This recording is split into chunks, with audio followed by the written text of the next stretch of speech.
சங்கீத புஸ்தகம் 146 2வது வார்த்தை.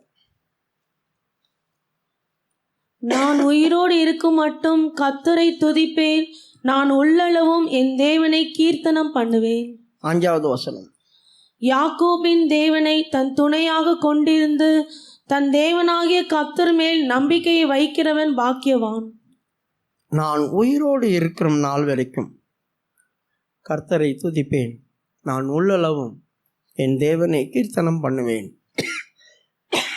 கீர்த்தனம் நிலைச்சி என்னை கர்த்தர் நிறுத்துகிறபடினால் அவரை நான் சாட்சி சொல்லி மகிமைப்படுத்துவேன், பாடி ஆராதிப்பேன், மேன்மைப்படுத்துவேன். இது காரியம்தான். 2வது, யாக்கோபின் தேவனை துணையாய் கொண்டிருக்கிற மனுஷன் கர்த்தரையே நம்பிக்கை இருக்கிறபடினால், கர்த்தர் மேலேயே நம்பிக்கை வைத்திருக்கிறபடினால் அவன் பாக்கியவான். ஒன்று, தேவன் எனக்கு துணையாக இருக்கணும். 2வது, கர்த்தர் எனக்கு செய்வார்னு நம்பணும். அதுதான் ரொம்ப முக்கியம். தேவன் எனக்கு துணையாக இருக்கிறார், அது உண்மைதான், எல்லாரும் விசுவாசிக்கிறோம். அவர் எனக்கு துணையாக இருக்கிறது பெரிதல்ல, எனக்கு அவர் நன்மை செய்வார். அவரை நான் நம்பி இருக்கிறேன், நான் பாக்கியவானாய் மாறுவேன். அவர் எனக்கு செய்கிறதான காரியம் பெரிதாக இருக்கும் என்று ஆழத்தில் விசுவாசிக்கணும்.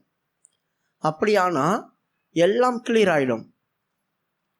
சரி, அவரை நான் நம்புவதற்கு அவர் எனக்கு என்னெல்லாம் செய்தார் அப்படி சொல்லி தான் போன வாரத்துக்கு முந்தின வாரம் உங்களுக்கு என்ன செய்தேன், சில காரியங்களை சொன்னேன். அது என்னென்ன? அவர் ஒடுக்கப்பட்டவர்களுக்கு 7வது வசனம், அவர் ஒடுக்கப்பட்டவர்களுக்கு நியாயம் செய்கிறார். அவர் ஒடுக்கப்பட்டவர்களுக்கு நியாயம் செய்கிறார். யாரெல்லாம் ஒடுக்கப்பட்டிருந்தாங்க, அவங்களுக்கு எப்படியெல்லாம் கர்த்தர் நியாயம் செய்தார், அதை குறித்து உங்களுக்கு தெளிவாய் சொல்லிக் கொடுத்தேன். இஸ்ரவேல் ஜனங்கள் எகிப்திலே மகா கொடுமையாய் ஒடுக்கப்பட்டார்கள். அவருடைய சத்தம் கர்த்தரிடத்தில் மட்டும் போய் கேட்டது. அவரே சொல்லுகிறார், என் ஜனங்கள் விட்ட கூக்குரலை நான் கேட்டேன் அப்படி சொல்லி. ஒடுக்கப்படும் போது கர்த்தரை நோக்கி கூப்பிடணும், மனுஷர்களை அல்ல, தேவனிடத்தை நாடி தேடணும். அப்படி செய்யும்போது கர்த்தர் ஒரு ரட்சகனை நமக்கு அனுப்புவார், ஒரு ரட்சகனை கர்த்தர் அனுப்புவார். ஒடுக்கப்பட்டவர்களுக்கு அவர் நியாயம் செய்கிறார். பசியாக இருக்கிறவர்களுக்கு அவர் ஆகாரம் தருகிறார். உன் பசியை கர்த்தரிடத்திலே தெரியப்படுத்து. அது மாம்சத்துக்குரியதாக இருந்தாலும் சரி, ஆவிக்குரிய பசியாக இருந்தாலும் சரி. ஆவிக்குரிய பசியை நான் எப்படி தீர்ப்பது? எபேசியருடைய புஸ்தகம் 1:3 ஜோதிகளின் பிதா என்னுடைய வாஞ்சையும் வைராக்கியத்தையும் தீர்க்கும்படியா அவர் என்ன செய்கிறார்? உன்னதங்கள் இருக்கிறதான சகல ஆவிக்குரிய ஆசீர்வாதங்களால் என்னை ஆசீர்வதித்து இருக்கிறார். அந்த வசனங்களை படிக்கும்போது ஏற்கனவே எனக்கு கிடைச்சிருக்குது அப்படின்ற மாதிரி தான் நம்ம எடுத்துக்கொள்ளணும். எபேசியர் 1:3, நம்முடைய கர்த்தராகிய இயேசு கிறிஸ்துவின் பிதாவாகிய தேவனுக்கு ஸ்தோத்திரம், அவர் கிறிஸ்துவுக்குள் உன்னதங்களிலே ஆவிக்குரிய சகல ஆசீர்வாதத்தினாலும் நம்மை ஆசீர்வதித்திருக்கிறார். உன்னதங்கள் இருக்கிறதான சகல ஆவிக்குரிய ஆசீர்வாதங்களினாலும் அவர் என்ன செய்கிறார்? என்ன ஆசீர்வதித்திருக்கிறார். அப்போ உன்னை ஆசீர்வதிக்கிறார் அப்படி சொல்லாம அவர் ஆசீர்வதித்திருக்கிறார் அப்படி சொல்லியிருக்குதே. அப்படியானா எனக்கு ஏற்கனவே நான் பெற்றுக்கொண்டிருக்கிறேன். பெற்றுக்கொண்ட நீங்கள் பெறாதவர்களைப் போலவும் அப்படி சொல்லியிருக்கு இல்லையா? அப்போ பெற்றுக்கொண்ட நாம் பெறாதவர்களைப் போல இருக்கிறோம். ஏன்? பெற்றுக்கொண்டதுக்கு எந்த அடையாளமும் இல்லை. நான் பெற்றுக்கொண்ட நானும் எனக்கும் தெரியல. ஒருத்தன் புதிதாய் ஒரு கப்பலில் ஏறினான், டிக்கெட் வாங்கிட்டு ஒரு ஊருக்கு போகிறதுக்காக. ஏறினவன் 3 நாளாக பட்டினியாக கிடந்தான். 3 நாளாக பட்டினியாக கிடந்தான். பட்டினியாக 3 நாள் இருக்கிறதுனால சோர்ந்து போய் ஒரு மொழியில் போய் படுத்துட்டான். அந்த கப்பலுடைய கேப்டன் அப்படியே சுற்றி பார்த்துட்டு வராரு. சுற்றி பார்த்துட்டு வரும்போது ஒருத்தன் சோர்ந்து போய் படுத்துட்டு இருக்கான். அவனை தட்டி எழுப்பி, ஏன் இங்கே நீ படுத்திருக்க அப்படி சொல்லி. 3 நாள் பிரயாணம் பண்ணுறேன், சாப்பிட முடியல, சாப்பிட்றதுக்கு காசு கிடையாது, நான் எதோ சாப்பிட்றதுன்னு தெரியல, பசியாக இருந்து எனக்கு மயக்கமாக வந்துடுச்சு, அதனால் படுத்துக்கிட்டேன் அப்படி சொன்னான். அப்போ நீ இந்த கப்பலில் ஏறும்போது டிக்கெட்டு வாங்கினியா அப்படி சொல்லி கேட்டாராம். ஆமாம் வாங்கினேன், தோருக்கு அந்த டிக்கெட் அப்படி சொல்லி காமிச்சாங்க. நான் கள்ளத்தனமாக வரல, டிக்கெட்டு வாங்கியிருக்கிறேன், அந்த டிக்கெட்டை காட்டு அப்படி சொல்லி டிக்கெட்டை காட்டும் போது சொன்னாங்களாம், நீ டிக்கெட்டு வாங்கும் போதே உனக்கு தேவையான சாப்பாடும் இதுலேயே இருக்குது, அதுக்கும் காசு எடுத்து தானே கொடுத்துருக்காங்க. நீ ஏன் 3 நாளாக பட்டினியாக இருந்தே? இதற்குள்ளே இருக்கிற நீ போய் சாப்பிட்ருக்கலாமே. இல்லை, நான் பிரயாணத்துக்கு மட்டும்தான் டிக்கெட்டு வாங்கணும்னு நினச்சிட்டேன். அதுதான் நம்முடைய மிஸ் அண்டர்ஸ்டாண்டிங். நமக்கு ஆண்டவர் சகலத்தையும் செய்து இருக்கிறார், ஆனால் எனக்கு இதுக்கு மட்டும்தான் ரட்சிப்பு கிடச்சிருக்கு, எனக்கு இதுக்கு மட்டும்தான் அபிஷேகம் தந்திருக்கிறார், நான் பரலோகம் போகிறதுக்கு தான், கிரியை நடப்பிக்கிறதுக்கு அந்த அபிஷேகம் இருக்குது, ஆவிக்குரிய வரங்களும் எனக்குள்ளே இருக்குன்றதான் அந்த நம்பிக்கை இல்லை. ஆனால் டிக்கெட் என்கிட்ட இருக்குது. அந்த ராஜ்யத்துக்குள்ளே போகிறதுக்கு பிரயாணம் பண்ணி கொண்டிருக்கிறோம். விசுவாசம் இல்லைங்க. அந்த விசுவாசம் இல்லாமல் தான் கர்த்தருடைய கரத்தினாலேயே அழிஞ்சு போகிறோம். கர்த்தருடைய கரத்தினாலேயே எகிப்திலிருந்து அவர் தான் ரட்சித்தார். பிரயாணம் பண்ணிட்டு இருக்கிறாங்க. விசுவாசியாதவரை அவரே அழித்து போட்டார் அப்படி சொன்னால், அவரே அழித்து போட்டார்ன்றத பதிலாக அவங்க அழிந்து போனாங்கன்றது தான் விசுவாசம் இல்லாமல். அப்போ நமக்குள்ளே இருக்கிறதான சகல பசியை மாற்றுகிற தேவன் அவர். கூப்பிடுகிற காக்கை குஞ்சிக்கும் ஆகாரம் தருகிறார், சமுத்திரத்தில் இருக்கிற திமிங்கலத்துக்கும் அவர் ஆகாரம் தருகிறார், காட்டில் இருக்கிற மிருகங்களும் அவரை நோக்கி சத்தமிடுது, அந்த சிங்கங்களுக்கும் ஆகாரம் தருகிறார் என்று உங்களுக்கு நான் சொல்லிக் கொடுத்தேன். பிரியமானவர்களே, நம்முடைய எழுத்தின் பிரகாரம் சரீர பிரகாரமான பசியாக இருந்தாலும் ஆவிக்குரிய பசியாக இருந்தாலும் ஜோதிகளின் பிதா அவர், வெளிச்சத்தில் ஜீவிக்கிறவர். அந்த வெளிச்சத்தின் பிதா நமக்கு சகலத்தையும் தந்திருக்கிறார், ஆசீர்வதித்திருக்கிறார். நீங்கள் விசுவாசித்து என்கிட்ட அது இருக்கு அப்படின்னு நீங்கள் என்ன செய்யணும்? ஒவ்வொரு நாளும் வாயில் அறிக்கை செய்துட்டே இருக்கணும். அப்போ தான் அது கிரியை நடப்பிக்கப்படும். அதனால தான் ரோமருடைய புஸ்தகம் 10வது அதிகாரம் 9, 10 படி வாசிக்கிறோம். வாயினால் அறிக்கை செய்யணும், இருதயத்தில் விசுவாசித்து வாயினால் அறிக்கை செய்யணும். எனக்கு இருக்கு, இந்த கிருபை வரம் எனக்கு இருக்கு, இந்த வல்லமை எனக்கிட்ட இருக்கு, இந்த அபிஷேகம் தான் எனக்கு கொடுத்துருக்கிற ஆண்டவர், அதை நான் இன்னும் யூஸ் பண்ணாமல் வச்சிருக்கிறேன் அப்படின்றதான காரியங்கள் நம்ம வாயினால் அறிக்கை செய்யணும். என்னவென்றால் கர்த்தராகிய இயேசுவை நீ உன் வாயினாலே அறிக்கையிட்டு தேவன் அவரை மரித்தோரிலிருந்து எழுப்பினார் என்று. இல்ல, 10வது வசனம். நீதி உண்டாக இருதயத்திலே விசுவாசிக்கப்படும், ரட்சிப்புண்டாக வாயினாலே அறிக்கை பண்ணப்படும். முதலாவது நீதி உண்டாக, கர்த்தர் எனக்கு இதை செய்திருக்கிறார் அப்படி சொல்லி இருதயத்தில் விசுவாசிங்க. அதுக்கப்புறமா வாயினால் அதை அறிக்கை செய்யுங்க. எனக்கிட்ட இருக்கு. அப்படி அறிக்கை செய்யும் போது கர்த்தர் என்ன செய்கிறார்? உங்களுக்காக பெரிய காரியம் செய்கிறார். அது கிரியை நடப்பிக்க ஆரம்பிச்சிடும். நம்மக்கிட்ட இருக்கிறதான வல்லமை வெளிப்பட ஆரம்பிக்கும். இதை மறந்துடுறோம். அந்த பையனை போல் நம்ம சாப்பிடாம 3 நாள் அவன் பட்டினியாக படுத்து தூங்கினான் பாருங்க, இருக்கிறதும் தெரியாமல். அந்த மாதிரி நம்ம ஆயிடக்கூடாது. ஆவிக்குரிய சகல காரியத்திலும் கர்த்தர் நம்முடைய பசியை ஆற்றுவார், சகலத்திலையும். அடுத்தது, பசியாக இருக்கிறவர்களுக்கு அவர் ஆகாரம் கொடுக்கிறார், கட்டுண்டவர்களை கர்த்தர் விடுதலையாக்குறார். இப்போ கட்டப்பட்டவர்கள் யார்? எப்படியெல்லாம் கட்டப்பட்டிருந்தாங்க? கட்டப்பட்டிருக்கும் போது அவங்க எப்படி கூப்பிட்டாங்க ஆண்டவரை நோக்கி? இதெல்லாம் உங்களுக்கு முன்னாலேயே நான் போன வாரத்துக்கு முந்தான வாரமே எல்லாத்தையும் சொல்லி முடிச்சுட்டேன். இப்போ அடுத்தது 8வது வசனம். குருடரின் கண்களை கர்த்தர் திறக்கிறார். குருடரின் கண்களை கர்த்தர் திறக்கிறார் அப்படி சொல்லியிருக்கிறது. யாக்கோபின் தேவனை தனக்கு துணையாய் கொண்ட தன் தேவனாகிய கர்த்தர் மேல் நம்பிக்கையாக இருக்கிற மனுஷன் பாக்கியவான் அப்படின்னு அவன் சொல்கிறானே. நான் உள்ளளவும் கர்த்தரை துதிப்பேன், உயிருள்ளளவும் கர்த்தரை துதிப்பேன், உள்ளளவும் நான் கர்த்தரை கீர்த்தனம் பண்ணுவேன் அப்படி சொன்னால், எனக்கு தேவன் செய்ததான நன்மைகளை நான் நினைத்து ஆண்டவரே, தாவீது சொல்கிற மாதிரி 1000 நாவுகள் எனக்கு போதாது, உம்மை துதிக்க 1000 நாவுகள் போதாது அப்படின்ற இடத்துக்குள்ளே நம்ம வந்துடணும். அப்போ கர்த்தர் நமக்கு செய்த நன்மைகளை நாம் துதிக்கும் போது அவர் மகிமைப்படுவார். எனக்கு கர்த்தர் அதை செய்தார், இதை செய்தார் அப்படி சொல்லி மற்றவர்களுக்கு போய் சொல்லுங்க. நமக்கு செய்த நன்மைகளை மற்றவர்களுக்கு பிரஸ்தாபப்படுத்துங்க. என் நாமத்தை பிரஸ்தாபப்படுத்துகிற எந்த இடத்திலும் நான் உங்களை ஆசீர்வதிப்பேன் அப்படி சொன்னார். அவருடைய எனக்கு இதை நன்மை செய்தார்னு நீங்கள் யாருக்கிட்டையாவது போய் ஒரு வார்த்தை சொன்னீங்கன்னா அந்த இடத்துல உடனடியாக கர்த்தர் வந்துடுவார். என் நாமத்தை பிரஸ்தாபப்படுத்துகிற எந்த இடத்திலும் நான் கடந்து வந்து உங்களை நான் ஆசீர்வதிப்பேன். என்னை பற்றி நீ சொல்லிட்டியே, அந்த ஆசீர்வாதம் தானாய் வந்துடும். அப்போ கூடர்களுக்கு அவர் பார்வை தருகிறார். குருடருடைய கண்களை அவர் திறக்கிறார் அப்படி சொல்லியிருக்குது.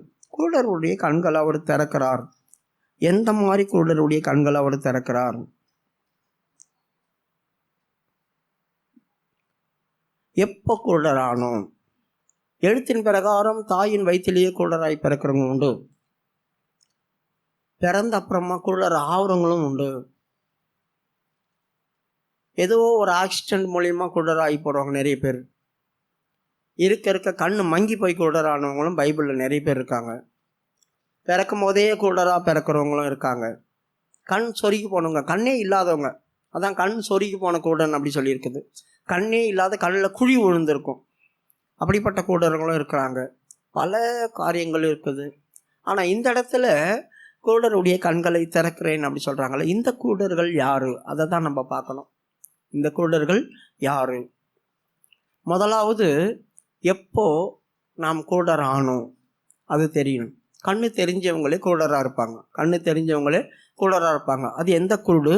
தேவனுடைய மகிமையை பார்க்க முடியாத குருடு, தேவனுடைய வல்லமையை காண முடியாத குருடு தான் இப்போ ஆண்டவர் திறக்கிறேன்னு சொல்கிறார். ஏன்னா எழுத்தின் பிரகாரம் தாயின் வயிற்றிலேயே குருடனாக பிறந்த அவன் கண்ணை திறந்தா உலகத்தை பார்ப்பான், சகல இயற்கையும் பார்த்து ரசிப்பான். ஆனால் தன்னை உண்டாக்கின கர்த்தரை பார்க்க முடியுமா? தன்னை உண்டாக்கின கர்த்தரை பார்க்க முடியுமா? பார்க்க முடியாது.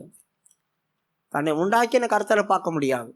அப்போது என் கண்ணை திறக்கணும் தேவன் அப்படி சொன்னால் என்னை உண்டாக்கின கர்த்தரை நான் காணணும். அதுக்கு தான் என் கண்ணை திறக்கணும். இந்த உலகத்தை ரசித்து, இந்த இயற்கைகளை ரசித்து, மற்ற மனுஷர்களை பார்த்து சகலத்தையும் பார்க்கறதான இந்த கண், இதெல்லாம் உண்டாக்கினவரை பார்க்க முடியலையே, அவரை நான் பார்க்கறதுக்கு என் கண் திறக்கணும். அதுதான் ரொம்ப முக்கியம். எப்போ அவரை பார்க்க முடியாத என் கண் குருடா போச்சு? ஆதியாகம புஸ்தகம் 3வது அதிகாரம் 5வது வசனத்தில் குருடாவை போகிற கண்ணை திறக்கோன்னு ஒருத்தன் பொய் சொல்கிறான். குருடாவை போகிற கண்ணை திறக்கோன்னு ஒருத்தன் பொய் சொன்னான். அவன் தான் சாத்தான். நீங்கள் இதை புசிக்கும் நாளிலே உங்கள் கண்கள் திறக்கப்படும் என்றும் நீங்கள் நன்மை தீமை அறிந்து தேவர்களைப் போல் இருப்பீர்கள் என்றும் தேவன் அறிவார் என்றது. பார்த்தீங்களா? இவைகளை நீங்கள் புசிக்கும் நாளில் எதை கர்த்தர் வேண்டாம்னு சொன்னாரோ, எதை செய்யக்கூடாது அப்படி சொன்னாரோ, 2 பேர்கிட்டையும் இப்போ ஒன்று சொல்லுது, இல்லை அதை நீ செய்யலாம், அதை நீ புசிக்கலாம். ஆண்டவர் புசிக்க வேண்டாம்னு சொல்கிறாரு. ஒரு ஆள் சொல்லுது புசிக்கலாம், இதை புசிக்கும் நாளில் உங்கள் கண்கள் திறக்கப்படும். அப்போ அதுக்கு முன்னால் அவங்க கண்ணு கூட இருந்துச்சா? இல்லையே. தேவன் அவர்களோடு வந்து பேசினாரே. ஒவ்வொரு மிருகத்தையும் கொண்டு வந்து இதுக்கு என்ன பேர் வைக்கிற, இதுக்கு என்ன பேர் வைக்கிறேன்னு சொன்னார். அவன் மிருகத்தை பார்த்து தானே பேர் வைத்தான். தன் மனைவியை கொண்டு வந்து ஆண்டவர் அவன் கையில் கொடுக்கும்போது, இவள் என் மாம்சமும் மாம்சத்தின் எலும்பும் என் மாம்சமாக இருக்கிறாள் அப்படி சொல்லி அவளை பார்த்து ஏவாள்னு பேர் வச்சானே. அப்போ தெய்வத்தையும் பார்க்கக்கூடிய கண் இருந்துச்சு, சகலத்தையும் பார்க்கக்கூடிய கண் இருந்துச்சு. அப்போ பேய் சொல்கிறானே இங்கே உங்கள் கண்கள் திறக்கப்படும் அப்படி சொல்லிட்டு. அப்போ இவங்க எந்த கண்ணை திறக்க போகிறாங்க அப்படின்னு இவங்க யோசித்தாங்களா? இல்லை, இவங்க புசித்தாங்க, இவங்க கண் திறக்கப்பட்டது. எதையெல்லாம் பார்க்கக்கூடாதோ அதையெல்லாம் பார்க்கும்படியாக கண் திறக்கப்பட்டுச்சு. இவர்கள் கண் திறந்த போது முதலாவது அவங்க என்ன பார்த்தாங்க? நிர்வாணத்தை பார்க்குறாங்க. அவர்கள் கண்கள் திறந்த போது அவர்கள் நிர்வாணத்தை பார்த்துட்டு சொல்கிறாங்க, ஐயோ நாங்கள் நிர்வாணமாக இருக்கிறோம் என்று அந்தியலை எடுத்து ஒடுத்தி கொண்டாங்க. பார்த்தீங்களா? அது வரைக்கும் அவங்க நிர்வாணமாக தானே திறந்தாங்க. அவர்கள் நிர்வாணமாக இருந்து வெக்கப்படாமல் தானே தெய்வீகமான அந்த பார்வை அவங்களுக்கு இருந்துச்சு. அதனால் அந்த மாம்சம் தெரியல. பேய் என்ன பண்ணுச்சு? தெய்வீகமான அந்த கண்ணை மறைச்சி விட்டுடுச்சு, மாம்ச கண்ணை திறந்து விட்டுடுச்சு. என்றைக்கு கீழ்ப்படியாமல் நாம் போகிறோமோ அன்றைக்கு மாம்ச கண் திறந்துடும். அப்போ என்ன நடக்கும்? நம்முடைய ஜீவியத்தில் நிர்வாணம் தெரியும். ஒன்றுமில்லாத ஆயிட்டேன் நான். அவங்க நினைக்கிறாங்க, நம்ம அந்த பைபிளில் படிக்கும்போது நம்ம என்ன யோசிப்போம், ஐயோ நிர்வாணம், அதனால் வெக்கப்பட்டு அவங்க அந்தி இலையை போடுறாங்க. இல்லை, அவங்க ஒன்றும் இல்லாமல் ஆயிட்டாங்க. அதனால் தங்களை மறைத்து கொண்டாங்க தேவனிடத்துலேருந்து. அதனால தான் ஆண்டவர் வரும்போது நீ எங்கே இருக்கிறாய் அப்படி சொல்லி கேட்கும்போது அவங்க என்ன சொல்கிறாங்க? தேவரீர் உம்முடைய சத்தத்தை கேட்டு நாங்கள் தோட்டத்தில் ஒளிந்து கொண்டோம். அப்போ இதுவரைக்கும் தெய்வத்தை பார்த்தவங்க இப்போ பார்க்க முடியாமல் போயிடுச்சு. தெய்வத்தை பார்க்க முடியல, அவர் சத்தத்தை மட்டும்தான் கேட்குறாங்க. இந்த சத்தம் கூட கேட்காம போயிருந்தோம்னா கர்த்தர் அவங்கள தூக்கி எடுக்க முடியாமல் போயிடும். சத்தம் கூட கேட்காம போச்சுன்னா கர்த்தர் பேசுறத கூட கேட்காம அவங்க வெளியே வரமாட்டாங்களே, உணர முடியாது. அதனால சத்தத்தை மட்டும் கேட்கறதுக்கு பார்வையை அவன் குறைச்சிட்டான், பார்வையை அவங்க இழந்துட்டாங்க. அதனால தேவனுடைய சத்தத்தை மட்டும்தான் அந்த தோட்டத்தில் கேட்டாங்க. இப்போ அவங்க வாழ்க்கையில் என்ன நடந்துச்சுன்னு யார் சொல்கிறா? எரேமியா புலம்பல்ல சொல்கிறான். 5வது அதிகாரம் 16, 17. புலம்பல் 5வது அதிகாரம் 16, 17. எங்கள் தலையிலிருந்து கிரீடம் விழுந்தது, ஐயோ நாங்கள் பாவம் செய்தோம். முதலாவது அவங்க தலையில் இருந்த கிரீடம் விழுந்தது. என்ன கிரீடத்தை கர்த்தர் அவங்களுக்கு வச்சிருந்தார்? சகல காட்டு பறவைகளையும், ஆகாயத்து பறவைகளையும், பூமியில் மேய்கிறதான சகல மிருகங்களையும், சமுத்திரத்தில் இருக்கிற மச்சங்களை கூட நீங்கள் ஆண்டு கொள்வீர்கள். அதுதாங்க அவங்ககிட்ட இருந்த கிரீடம். இவங்கெல்லாம் அவங்களுக்கு கீழ்ப்படியும். பூமியை கீழ்ப்படுத்தி அடக்கி ஆண்டு கொள்ளுங்கள் அப்படி சொன்னார். இந்த பூமி முழுவதும் அவனுக்கு கீழ்ப்படியும், இயற்கை அவனுக்கு கீழ்ப்படியும். இப்படிப்பட்டதான கீழ்ப்படுகிறதான அந்த காரியம், ஆளுகை தன்மை இவங்க இழந்து போயிட்டாங்க. ஐயோ எங்கள் தலையில் இருக்கிற கிரீடம் விழுந்து போனது, நாங்கள் பாவம் செய்தோம். அப்படின்னு என்ன அர்த்தம்? நாங்கள் கர்த்தர் சொன்னதை கேளாமல் போயிட்டோம், அவருக்கு கீழ்ப்படியாமல் போயிட்டோம். நாங்கள் என்ன செய்தோம்? யாரோ வஞ்சகமான வார்த்தைக்கு செவி கொடுத்துட்டோம், வஞ்சகமான வார்த்தைக்கு நாங்கள் செவி கொடுத்துட்டோம். அதனால் இழந்து போயிட்டோம், எல்லாத்தையும் இழந்து போயிட்டோம் இப்படி சொல்கிறாங்க. தலையிலிருந்து கிரீடம் விழுந்தது, அதனால் எங்கள் இருதயம் பலட்சியமாயிற்று. அதனால் எங்கள் இருதயம் பலட்சியமாயிடுச்சு. இப்போ சந்தோஷம் இல்லை, இருதயத்தில் சந்தோஷம் இல்லை. ஏன்னா அவங்க ஏதேன் தோட்டத்தில் குளிர்ச்சியாக இருந்தாங்க. இப்போ ஆண்டவர் சொல்கிறார், நீ போ, உன் நிமித்தம் பூமியில் முள்ளும் குருத்தும் முளைக்கும், உன் வேர்வை நிலத்தில் சிந்தி நீ சாப்பிடுவே. அப்போ எவ்வளோ கஷ்டப்பட்டு சாப்பிடணும். அப்போ இது வரைக்கும் அவர்கள் கஷ்டப்படாமல் தானே சாப்பிட்டாங்க. இப்போ இருதயம் பலட்சியமாகுது, கஷ்டப்பட வேண்டியதாக இருக்குது. ஐயோ ரொம்ப வேதனையாக இருக்குது, நான் என்ன பண்ணுவேன்ற இடத்துக்குள்ளே வராங்க. இந்த கஷ்டமே என்னன்னு தெரியாமல் வாழ்ந்தனே, உபத்திரவம்னா என்னன்னு தெரியாமல் வாழ்ந்தனே, என் சரீரத்தில் வந்து வேர்வை வந்ததை நான் பார்த்ததே இல்லையே, இப்போ இவ்வளவு கஷ்டமா, ஒருவேளை சாப்பிட்றதுக்கு இப்படி பாடுபடணுமா? அதாங்க இருதயத்தில் பலட்சியமாச்சு. வெறுத்தாங்க வாழ்க்கையை, வாழ்க்கையை வெறுக்கக்கூடிய இடத்துக்குள்ள வருது. எங்கள் இருதயம் பலட்சியமானது, அதனால எங்கள் கண்கள் இருண்டு போயின. எங்கள் கண்கள் இருண்டு போச்சு. ஆவிக்குரிய கண் இருண்டு போச்சு. மாம்ச கண் ஆதாமுக்கும் ஏவாளுக்கும் திறந்துச்சு. தேவனை மகத்துவத்தை பார்க்கிற கண் இருண்டு போச்சுன்னு சொல்கிறேன். என் இருதயம் பலட்சியமாச்சு. புசிக்க வேண்டாம்னு சொன்ன வார்த்தையை நாங்கள் கேட்கல, புசின்னு சொன்ன வார்த்தையை கேட்டு சாப்பிட்டுட்டோம். அதனால் எங்கள் தேவனை பார்க்கிறதான கண் எங்களுக்கு கூட போச்சு. இப்போ இவங்களுக்கு கண்ணு தெரிய தான் செய்யுது, எல்லாத்தையும் பார்க்குறாங்க, வேலை செய்கிறாங்க, எல்லாம் பண்ணுறாங்களே. ஆனால் தேவனை பார்க்குறதான மகத்துவத்தை பார்க்குற கண்ணை மட்டும்தான் இவங்க இழந்துட்டாங்க. அதுக்கப்புறமா கர்த்தர் ஒவ்வொருத்தருக்கும் ஒவ்வொரு முறை கண்ணை திறந்தார். இவங்கெல்லாம் குருடர்கள் கிடையாது, ஆனால் அவர்கள் கண்களை திறந்தேன் திறந்தேன் அப்படி சொல்கிறார். ஒவ்வொருத்தரும் கண்ணு திறக்கப்படும் போது தெய்வத்துடைய கிரிகையை பார்த்தாங்க, அவருடைய மகத்துவத்தை பார்த்தாங்க. அதற்காக அவங்க கண் திறக்கப்பட்டது. இந்த சப்ஜெக்ட்லேருந்து நீங்கள் தெரிஞ்சு கொள்ள வேண்டியதான காரியம், ஆண்டவர்கிட்ட போராடி ஜெபிச்சு வாங்கி கொள்ள வேண்டிய காரியம், ஆண்டவரே இதை போல எங்கள் கண்ணையும் திறந்து விட்டுரு ஆண்டவரே. நாங்கள் கூட இப்படிப்பட்ட கூட்டு தன்மையில தான் இருக்கிறோம், எங்கள் கண்களை கூட தயவாய் தரும்.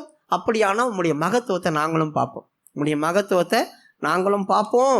அதுக்காக எங்கள் கண்களை திறந்து தான் ஆகணும் அப்படி சொல்லி நீங்கள் ஜெபிக்கணும். அதுக்கு தான் உங்களுக்கு இந்த மெசேஜ் எல்லாம் கொடுக்குறது.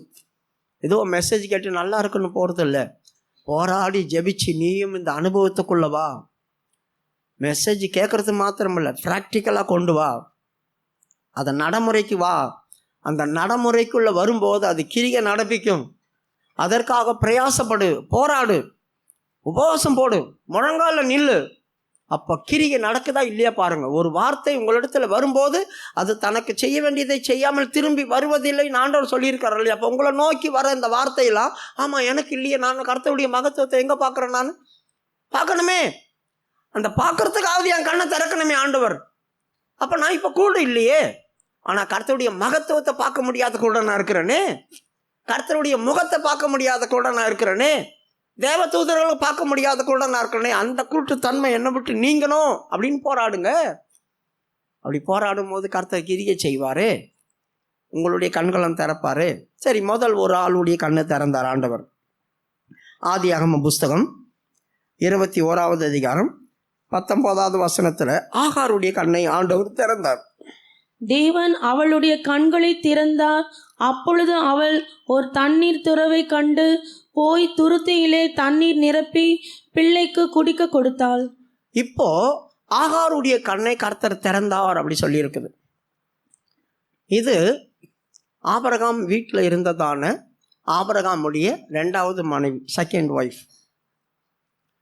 இவளுக்கு பிறந்ததான இஸ்மாவேல் 13 வயசுக்கு மேலே வந்துட்டான். இப்போ அவனுக்கு 14 வயசு இருக்கும். ஏன்னா ஈசாக்கு பிறந்த போது அவர்கள் விருத்த சேதனம் பண்ணாங்க. ஈசாக்கு பிறக்கிறதுக்கு முன்னாடி விருத்த சேதனம் பண்ணாங்க. அப்போ அவன் விருத்த சேதனம் பண்ணும்போதே அவனுக்கு 13 வயசு. அடுத்த வருஷம் ஈசாக்கு பிறக்கிறான். ஈசாக்கு பிறந்த நாள் கொண்டாடுறாங்க. அப்போ இவனுக்கு என்ன, அந்த 13 வயசுலேருந்து 15 வயசு வந்திருக்கும். அப்போ 15 வயசு. அந்த நேரத்தில் அவன் பரிகாசம் பண்ணிட்டான். சாரால் இவனையும் அடிமை பண்ணியும் இந்த சுதந்திரத்துலேருந்து துரத்தி விட சொல்லிட்டாங்க. அனாதையாய் காலையில் எழும்பி துரத்தி விட்டாங்க. அவள் என்ன செய்தா, ஒரு துருத்தியும் கொஞ்சம் அப்பத்தையும் கொடுத்தான் ஆபிரகாம். அதை எடுத்துட்டு பேர்சேபா வனாந்திரத்தில் வரா. பேர்சேபா வனாந்திரம் மணல் நிறைஞ்ச பகுதி. காலையிலேருந்து இவங்க வந்து அலைஞ்சிருக்காங்க வனாந்திரத்தில் வரும்போது அதோடைய அனல் நம்முடைய சரீரத்தில் இருக்கிற தண்ணியை உறிஞ்சிடும். தானா டயர்டு வரும். சரீரத்தில் தண்ணி இல்லாததுனால ரொம்ப தண்ணி தவிக்கும், தாகமாக எடுக்கும். 2 பேருமே மாற்றி மாற்றி ஒரு துருத்தியில் இருக்க தண்ணி குடிக்கிறாங்க. அப்பம் சாப்பிட்டாங்க, துருத்தியில் தண்ணி முடிஞ்சு போச்சு. இருக்க உஷ்ணம் அதிகரிக்குது. உஷ்ணம் அதிகரிக்கும் போது டயர்டு வருது, பிள்ளைக்கு மயக்கம் வருது. இவ சமாளிக்கிறா, ஆனால் அவனால் சமாளிக்க முடியல. ஏன்னா அவன் ராஜா வீட்டில் இருந்த மாதிரி வளர்ந்தவன். கஷ்டம்னா என்னன்னே தெரியாது இஸ்மாவேலுக்கு. ஆபிரகாமுடைய மூத்த மகன் வேற. அவனை செல்லமாக வளர்த்துருப்பான் இஸ்மாவேல் பிறக்கிற வரைக்கும். எனக்கு பிறந்த பையன் அப்படி சொல்லி அவனை வெயிலில் கூட விட்டுருக்க மாட்டாங்க, கூடாரத்துக்குள்ளேயே வச்சுருந்துருப்பாங்க. திடீர்னு அவன் மேல் வெயில் படும்போது எப்படி இருக்கும் யோசித்து பாருங்க. இவளால் சமாளிக்க முடியுது. ஏன்? இவள் எகிப்தில் இருந்தா. எகிப்தில் உஷ்ணம் ஜாஸ்தி, மழை இல்லாத தேசம். அது மழையே பெய்யாதது, எப்பயாவது ஒரு வாட்டி தூறல் வரும். அவங்க மழை காணாத தேசம் இப்போவும் எகிப்து தான்.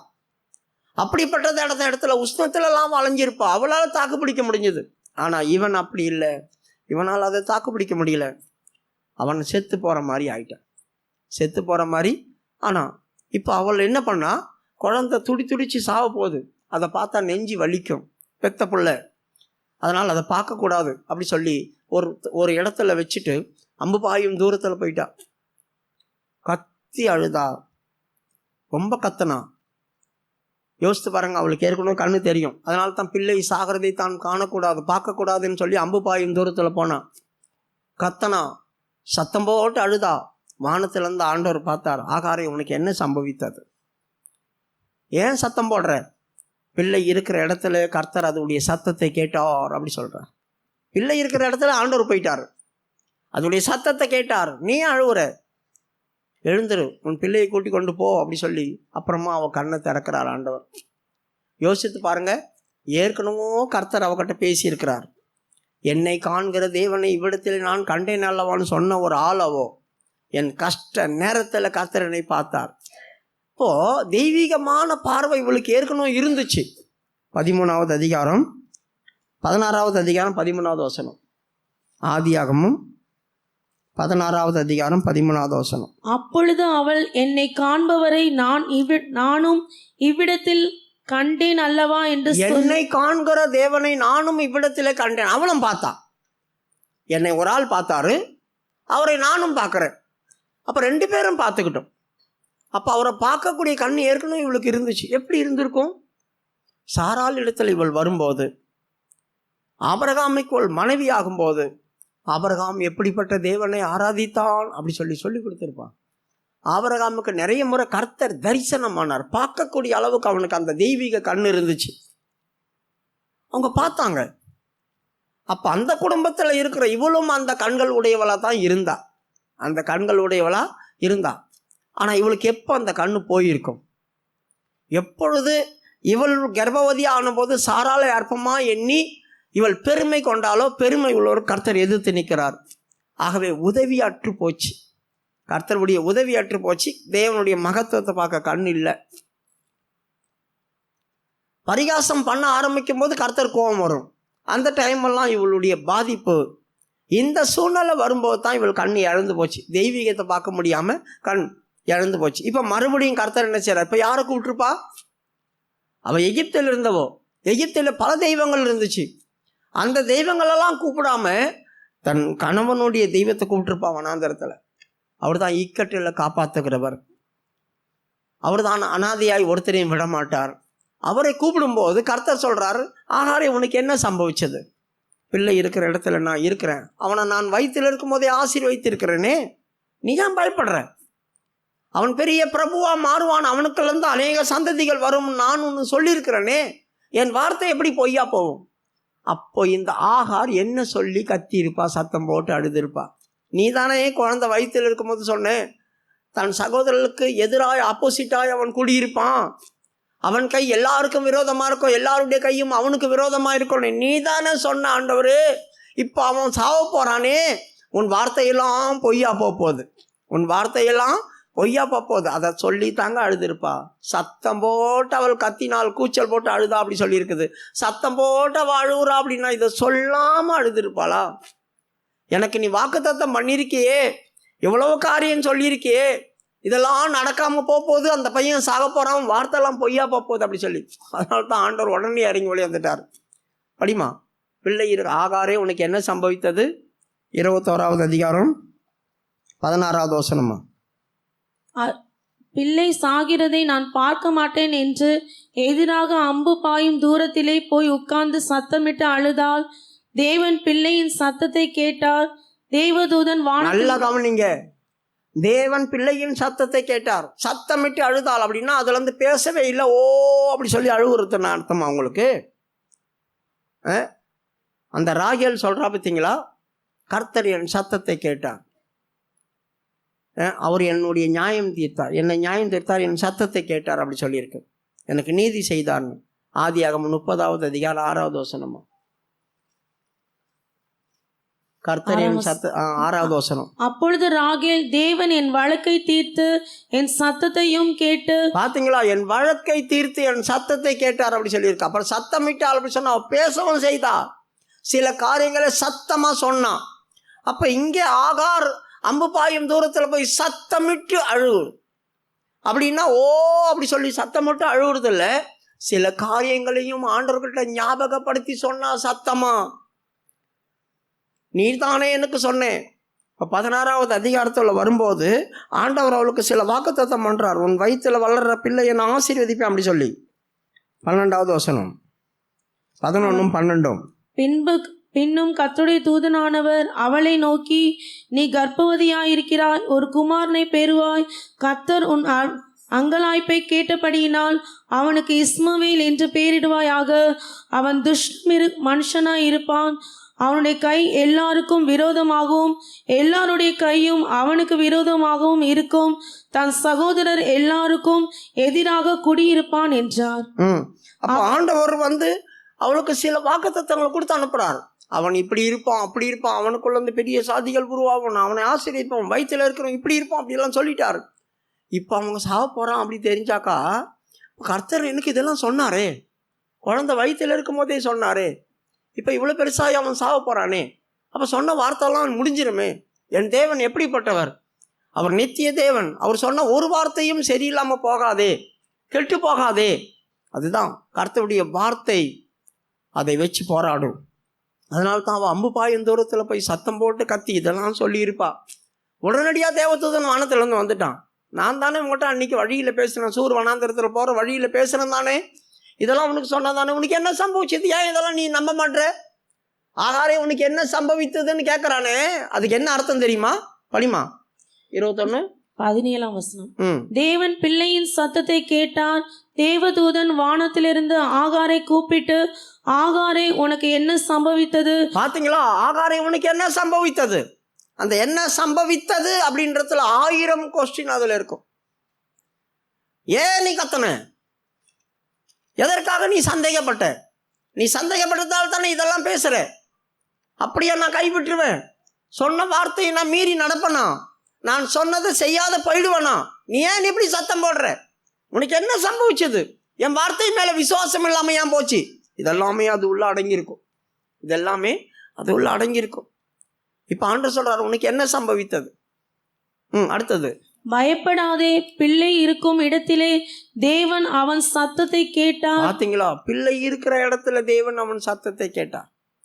நான் பிள்ளையோடு கூட தானே இருக்கிறேன். சொன்ன வார்த்தையின்படி நான் கிரியை செய்கிறேன். இப்போதான் தெய்வீக கண் உனக்கு போச்சு.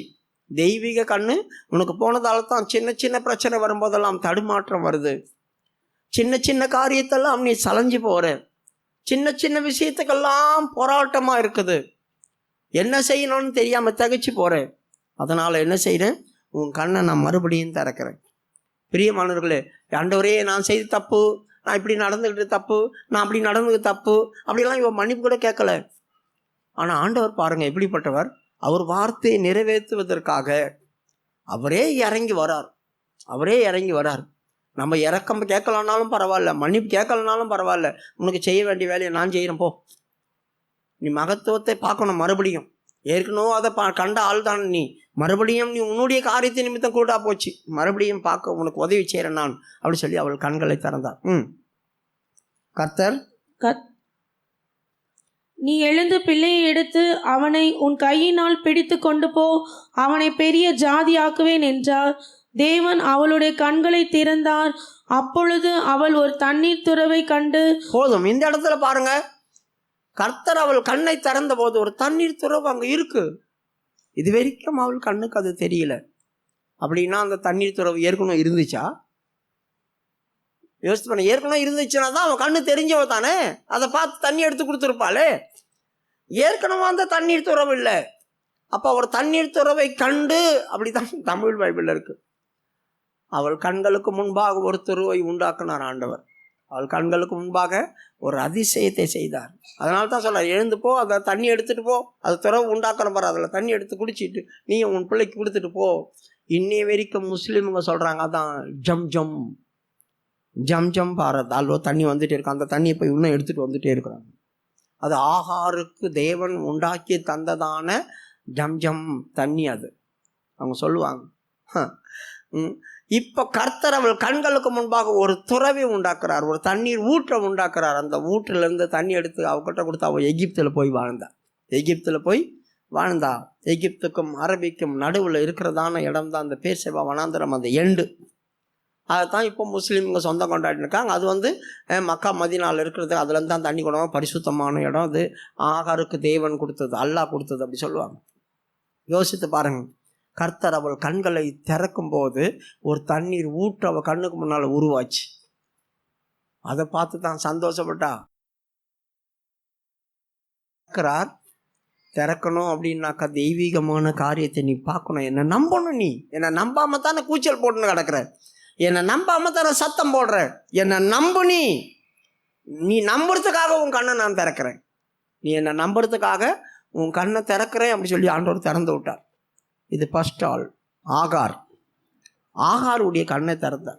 ஆகாருடைய கண்ணை திறந்தார். ரெண்டாவது எண்ணாகம புஸ்தகம் 22வது அதிகாரம் 31வது வசனம். எண்ணாகம புஸ்தகம் 22:31. அப்பொழுது கர்த்தர் பிலேயாமின் கண்களை திறந்தார். வழியிலே நின்று உருவின பட்டயத்தை தம்முடைய கையிலே பிடித்திருக்கிற கர்த்தருடைய தூதனை அவன் கண்டு. போதும். இந்த இடத்துல பிலேயாமுடைய கண்களை கர்த்தர் திறக்கிறார். அவன் கூடன் கிடையாது. அவனும் கூடன் கிடையாது. அவன் ஒரு தீர்க்கதரிசி அப்படி சொல்லப்பட்டிருக்குது. அவன் ஆரம்பத்தில் இஸ்ரவேல் சந்ததியை சேர்ந்தவன் கிடையாது. இஸ்ரவேலை சபிக்க தான் அவனை கூட்டு வரான் பாலாக்கு. இஸ்ரவேலை சேர்ந்தவன்ல அவன் ஒரு தேசத்தில் வாழ்ந்தான் அப்படி சொல்லியிருக்குது. அந்த தேசத்தை சொல்கிறாங்க சாலோமுடைய தேசத்தில் வாழ்ந்தான். அந்த மெல்கிசேதேக்குடைய பரம்பரைக்குள்ளே வந்திருக்கலாம். என்னென்னமோ ஆராய்ச்சியாளர்கள் சொல்கிறாங்க. வேத ஆராய்ச்சியாளர்கள் என்னென்னமோ சொல்கிறாங்க. அந்த இடத்துல இருந்தான். அதனால தான் உன்னதமான தேவனை அவன் தரிசித்தான். உன்னதமான தேவன் அவங்ககிட்ட பேசினார் அப்படியெல்லாம் சொல்கிறாங்க. சரி, எதுவோ. இப்போ அவனுக்கு தெய்வத்தை பார்க்கக்கூடிய கண்கள் ஏற்கனவே இருந்துச்சு. இந்த பாலாக்கு ஆட்களை அனுப்பும்போது கர்த்தர் வந்து கேட்குறாரு, பிள்ளையோமே உன்னிடத்தில் வந்திருக்கிறவர்கள் யார்? இந்த பாலாக்கு மோவாப் ராஜா கூப்பிட்டு விட்றான், அதனால் வந்திருக்காங்க, அவர்களோடு நீ போவாதே, அந்த ஜனங்களையும் நீ சபிக்காத அப்படி சொன்னார். அப்போ தெய்வத்தை பார்த்தோம் தானே அவன். தெய்வத்தை பார்த்தான், தெய்வத்துடைய சத்தத்தை கேட்டான். அடுத்த நாளும் பெரிய பெரிய மினிஸ்டருங்க வராங்க. அப்பையும் கர்த்தர் வந்து அவங்ககிட்ட பேசுகிறார். அப்பையும் அவனை பார்த்தான். ஆனால் கர்த்தர் இப்போது நான் போகட்டுமான்னு கேட்குறான். ஒரு முறை ஆண்டவர் போ வேண்டாம் அப்படின்னு சொல்லிட்டார், அத்தோட ஸ்டாப் பண்ணிக்கணும்ல. அதுக்கப்புறம் 2வது முறை பெரிய ஆட்கள்லாம் வந்தபோது, ஆண்டவர் பெரிய பெரிய மினிஸ்டர்லாம் வந்திருக்காங்க, நான் போய் பார்த்துட்டு வரட்டுமா அப்படி சொன்னாக்கா ஆண்டவர் கோவம் வருமா வராதான்? ஒரு ஆளுக்கு ஒரு முறை தான் சொல்லுவாங்க, 2வது முறை சொல்லணும்னா கோவம் வரும். இப்போ ஆண்டவர் என்ன சொல்கிறாரு, கோவம் வந்து போ அப்படி சொல்லிட்டார். அப்போ போ அப்படின்னு சொன்னாக்கா அது போயிட்டு வா அப்படி சொல்கிற வார்த்தை இல்லை, கோபத்தில் சொல்கிற வார்த்தை. அப்போ போகலாமா? போகக்கூடாது. பொன் சிரிப்பாக சொல்கிற மாதிரி தெரிந்தால் தான் நம்ம போகணும். இப்போ ஆண்டவர் அவனை சொல்லிட்டார். சொல்லிட்டு உருவின பட்டயத்தை தூக்கிட்டு வருவாரா? யோசித்து பாருங்கள். சொல்லிட்டு உருவுற பட்டயத்தை போன்னு சொன்னோன்னு இவன் என்ன பண்ணான்? எப்போ இவன் வாழ்க்கையில் எனக்கு பயங்கரமான கணம் பண்ணுவாங்க போல இருக்கு, அங்கே வந்த போது கடவுள் இவனை எப்படி கணம் பண்ணி வச்சிருக்கிறார், பயங்கரமாக என்ன கணம் பண்ணுவாங்க போல இருக்கு, வீட்டு நிறைய பணம் தருவேன்னு சொல்கிறானே, இவ்வளோ பெரிய பெரிய மினிஸ்டர்லாம் வந்திருக்காங்களே, அதனால கண்டிப்பாக போயே ஆகணும் அப்படின்றத தெய்வீகம் இவங்ககிட்ட குறைஞ்சி போச்சு. தெய்வீகம் எப்போ குறைஞ்சதோ அந்த சிந்தை வந்துச்சு, அப்போ இவர் கண்ணு மங்கி போச்சு. அப்போவே இவர் கண்ணு மங்கி போச்சு. அதனால தான் யூதாவில் சொல்லியிருக்கு, கூலிக்காக விரைந்தோடின வஞ்சகம், பிழையம் கூலிக்காக விரைந்தோடின வஞ்சகம் அப்படி சொல்லி 11வது வசனம். இவர்களுக்கு ஐயோ, இவர்கள் காயினுடைய வழியில் நடந்து பிழையாம் கூலிக்காக செய்த வஞ்சகத்திலே விரைந்தோடி. கூலிக்காக செய்த வஞ்சகத்திலே விரைந்தோடி. அப்போ அந்த போகணும் அப்படின்ற எண்ணம், போகட்டுமா அப்படி சொல்லி கேட்குறோம் பார்த்தீங்களா? ஒரு முறை கருத்தை சொன்னார் போகாத, 2வது முறையும் கேட்குறான். பாவி, ஒரு முறை சொன்னால் தெரியாதா? சொல்லிடும், 2வது முறையும் போய் தொலை அப்படி சொல்லிட்டார் ஆண்டவர். இப்போ என்ன நடக்குது? இவருக்கு கண்ணு மங்கி போச்சு, வஞ்சகத்தில் விழுந்துட்டான். வஞ்சகத்தில் விழுந்ததுனால இப்போ என்ன பண்ணார்? இவர் கழுதை மேலே ஏறிட்டு சேனம் கட்டி போயிட்டு இருக்கிறாரு. கழுதைக்கு தெரியுது கர்த்தர் பற்றி. தேவதூதன் கண்ணு வந்து கழுதை கண்ணுக்கு தேவதூதன் தெரியுது, இவர் கண்ணுக்கு தெரியல. இது வரைக்கும் கர்த்தரை பார்த்தவர். வஞ்சகத்தில் நம்ம விழுந்துட்டோம் அப்படி சொன்னால் கண்ணு தெரியாமல் போயிடும். பண ஆசையில் விழுந்துட்டோம் அப்படி சொன்னால் கண்ணு தெரியாமல் போயிடும். யாராவது நம்மளை ஏமாற்றி ஒன்று அப்படி பண்ணுறேன் இப்படி பண்ணுறேன் புது உயர்த்துறேன் இப்படி பண்ணுறேன் அப்படி பண்ணுறேன்னு சொல்லி நம்மளை ஏமாற்றிட்டாங்க, நம்மளை பெரிய ஆள் ஆக்குறேன்னு சொன்னாங்கன்னு நம்ம கவுந்துட்டோம் அப்படி சொன்னால் தெய்வீகமான கண்ணு நம்மளை விட்டு போயிடும். இந்த வஞ்சகத்தில் விழுந்துடாதீங்க தயவு செய்து. நம்ம எல்லாத்துலேயும் நல்லா தானே இருக்கிறோம், நம்ம எல்லாத்துலேயும் கரெக்டாக தானே இருக்கிறோம், நம்ம அப்படி இருக்கிறோம் இப்படி இருக்கிறோம் அப்படின்னு சொல்லிட்டு நம்ம ஏமாந்துடக்கூடாது. வஞ்சகத்தில் விழுந்துடாதீங்க, கண்ணு கூட போயிடும். தெய்வீகமான வல்லமையான காரியங்களை பார்க்க முடியாமல் போயிடும். அதுதான் சரி. இப்போ பிள்ளையம் என்ன செய்கிறான்? கழுதை மேலே போகிறான். ஆண்டவர் உருவின பட்டயத்தோடு வந்து நிற்கிறார். கழுதைக்கு தெரியுது நம்ம முன்ன போனோம்னா எஜமான் செத்துருவான். அதனால் அது என்ன செய்யுது? வழி விலகி போச்சு. அடித்தான். அதுக்கப்புறமா ஒரு வயல்வெளியில் போச்சு, அங்கேயும் வந்து நிற்காரு, அங்கேயும் அடித்தான். அதுக்கப்புறமா இடுக்கு முடுக்கான ஒரு சந்துக்குள்ளே போச்சு, அந்த இடத்துலையும் தேவதூதன் வந்து நின்னான். கழுதைக்கு இந்த பக்கமும் போக முடியல, அந்த பக்கமும் போக முடியல, படுத்துக்குச்சு. அடிக்கிறான். ஆண்டவர் பார்த்தார், இந்த கழுதை தான் நம்ம இவனை காப்பாற்ற தானே இவ்வளோ பிரயாசப்படுது இந்த கழுதை, இந்த கழுதையை போட்டு இந்த அடிக்கிறானே இவன் அப்படி சொல்லிட்டு கழுதை வாயை திறந்து விட்டுட்டார் ஆண்டவர். யோசித்து பாருங்க. இப்போ கழுதை பேசுது, என் எஜமானி, நீ என்னை கொண்ட நாள் முதல் கொண்டு இந்த நாள் வரையிலும் நீர் ஏன்னு கழுதை நான் அல்லவோ? ஆமாம் பாருங்க, ஒரு கழுதை பேசுது, மனுஷ பாஷை பேசுது. பேதுரு சொல்றான், பேசாத கழுதை மனுஷ பாஷையை பேசி தீர்க்கதரிசியின் புத்தியினத்தை கடிந்து கொண்டாலும் அவன் விழுந்து போன வஞ்சகத்திலேருந்து அந்த புத்தியினம் அவனோட்டு போகலையாம். அப்போ கூட அதுக்கு பதில் கொடுக்குறான். 1 பேதுரு 2 பேதுரு 2 அதிகாரம் 16 வசனம். தன்னுடைய அக்கிரமத்தின் நிமித்தம் கடிந்து கொள்ளப்பட்டான். பேசாத மிருகம் மனுஷர் பேச்சை பேசி தீர்க்கதரிசியினுடைய மதிக்கேட்டை தடுத்தது. இவர்கள் தண்ணீர் இல்லாத கிணறுகளும். போதும். இவர்களுக்குள்ள எப்படி மதிக்கேட்டை தடுக்குது. ஏய், நீ சரியில்லை, நீ என் எஜமான் தான், நான் மனுஷ பாஷையை பேசி உன் புத்தினத்தை மாத்துறேன். ஆனால் கழுது பேசும்போது எவ்வளோ ஆச்சரியப்படணும். கழுதெல்லாம் பேசுறது நம்மக்கிட்ட அப்படித்தானே சொல்லியிருக்கிறோம். ஆடோ மாடோ நம்ம மேய்ச்சிட்டு போயிட்டே இருக்கிறோம் வச்சுக்கோ. திடீர்னு அதை நம்மக்கிட்ட பார்த்து, ஹலோ எப்படி இருக்கீங்க, நல்லா இருக்கீங்களா, இவ்வளோ நாள் என்னை மேய்ச்சிருக்கிறீங்கன்னு கேட்டால் நம்மளுக்கு எப்படி இருந்திருக்கும்? ஒன்று விட்டுட்டு ஓடிடுவோம். இல்லைன்னா கழுதை பேசுதுன்னு சொல்லிட்டு ஊரெல்லாம் போய் மேஜிக் காமிச்சு பணம் சம்பாதிச்சிடுவோம், எங்கே கழுதை பேசுதுன்னு. இவனுக்கு பாருங்க, நீ கொண்ட நாள் முதல் கொண்டு இந்த நாள் வரையிலும் நீர் ஏறின கழுதை நான் அல்லவோ அப்படி சொல்லி கேட்குறான். ஆமாம், பாரு உன்னை என்ன பண்ணுறேன், கையில் மட்டும் என் கையில் ஒரு பட்டையை இருந்துச்சு, மானும் வெட்டி போட்டுருவோம். என்ன பரிகாசம் பண்ணிட்டு வரியா என்ன, நீ அப்படி சொல்லி சொல்கிறான். என்னன்னா பரிகாசம் பண்ணிட்டு வரியா, இவ்வளோ நாள் நான் உனக்கு இப்படி செஞ்சேனா அப்படி சொல்லி கழுதை கேட்குது. இப்போ ஏன் செஞ்ச, பாரா எதிர்க்கோ பாரு அப்படி சொல்லிட்டு கர்த்தர் என்ன செய்தார், அவன் கண்களை திறந்தார். உருவன பட்டயத்தோட ஒருத்தன் நிற்கிறான், தேவதூதன். இப்போதான் முகங்குப்புற விழுந்தான். நான் செய்தது தப்பு, நான் இப்படியே போயிட்டுமா அப்படி சொல்லி கேட்குறான். பாதி தூரம் வந்துட்டாரு, இப்பயே அப்படியே போயிட்டுமா, இனிமேல் நாங்கள் போக மாட்டோம். ஏன்னா சத்ரு நிற்கிறாரு, சத்ரு போல நிற்கிறார் தேவன். இப்போ இவனை கொஞ்சம் மிஸ்ஸான வெட்டி போட்டுருவார். அந்த மாதிரி சூழ்நிலை வந்துடுச்சு.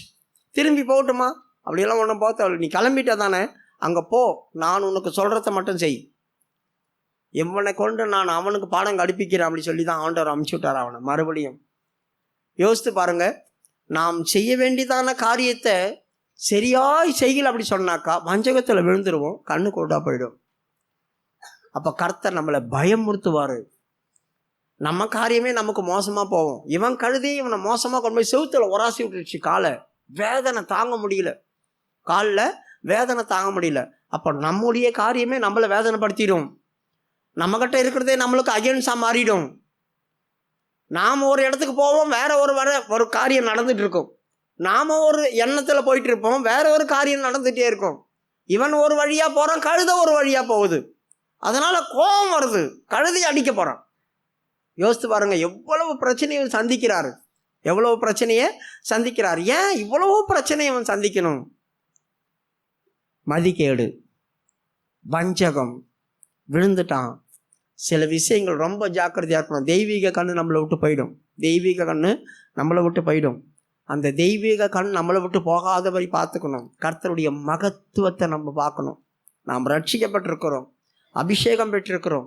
கர்த்தருடைய மகத்துவத்தை பார்க்கணும். தரிசனம் உள்ளவர்களாக நம்ம இருக்கணும். நம்ம யாராக இருக்கணும்? தரிசனம் உள்ளவர்களாக இருக்கணும். இப்போ யாரை பற்றி பேசுனேன்? எல்லாரும் சொல்லுங்க. பிலேயாமை பற்றி பேசணும். அவன் கண் ஏன் கூட போச்சு. அடுத்தது 2 ராஜாக்களுடைய புஸ்தகம் 6வது அதிகாரம் 17வது வசனம் 16வது வசனத்தை வாசிங்க. அதற்கு அவன், பயப்படாதே, அவர்களோடு இருக்கிறவர்களை பார்க்கிலும் நம்மோடு இருக்கிறவர்கள் அதிகம் என்றான். 17. அப்பொழுது எலிசா விண்ணப்பம் பண்ணி, கர்த்தாவே, இவன் பார்க்கும்படி இவன் கண்களை திறந்தருளும் என்றான். உடனே கர்த்தர் அந்த வேலைக்காரன் கண்களை திறந்தார். இதோ, எலிசாவை சுற்றிலும் அக்கினிமயமான குதிரைகளாலும் ரதங்களாலும் அந்த மலை நிறைந்திருக்கிறதை அவன் எலிசாவுடைய வேலைக்காரனுடைய கண்களை இப்ப கர்த்தர் திறக்கிறார். அவன் கண்ணும் கூடானதில்லை. அவனும் ஒரு தீர்க்கதரிசி தான். எலிசா கூட இருக்கிறானே, தீர்க்கதரிசியுடைய புத்திரர்கள் தான். இப்போ எலிசாவும் தீர்க்கதரிசி புத்திரர்களும் இஸ்ரேலில் இருக்கிறாங்க. இஸ்ரேல்னா மேலே.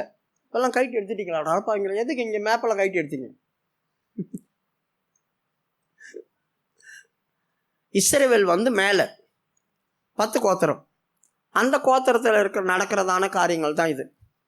சீரியர் இந்த பக்கம் இருக்கிறான். இப்போ சீரியர் வந்து என்ன பண்ணுறான்?